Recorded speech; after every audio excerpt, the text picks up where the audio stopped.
నమస్తే, welcome to our channel. ఆంధ్రుల రాజధాని అమరావతి పనులు ఇకపై వేగం పుంజుకోనున్నాయి. రాజధాని నిర్మాణానికి అవసరమైన నిధులు సమకూరడంతో రాష్ట్ర ప్రభుత్వం పనులను వేగవంతం చేయనుంది. ఇప్పటికే రాజధాని నిర్మాణం కోసం ప్రపంచ బ్యాంకు 15,000 కోట్ల ఆర్థిక సాయాన్ని అందించేందుకు ముందుకొచ్చింది. ఇందుకు సంబంధించిన ప్రక్రియ దాదాపు పూర్తయింది. పనులు ప్రారంభించడమే ఆలస్యం.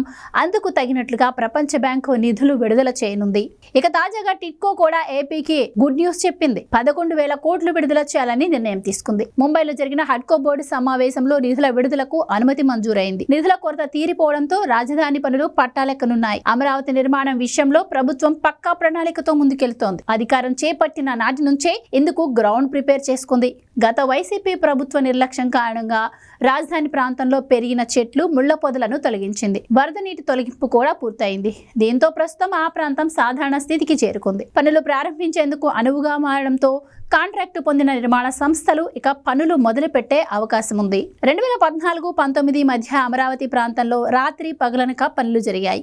వేలాది మంది కార్మికులు ఇక్కడ పనులు చేస్తూ ఉండేవారు. ప్రభుత్వ నిర్మాణాలతో పాటు ప్రైవేటు నిర్మాణాలు కూడా వేగంగా జరిగాయి. కానీ జగన్ కక్షపూరిత విధానాల కారణంగా గడిచిన 5 ఏళ్లు అమరావతికి చీకటి రోజులుగా మారాయి.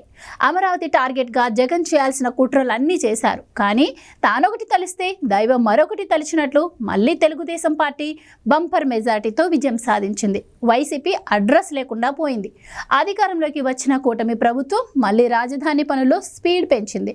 5 ఏళ్లలో రాజధాని ప్రాంతానికి ఓ రూపు ఇచ్చే విధంగా ముందుకు సాగుతోంది.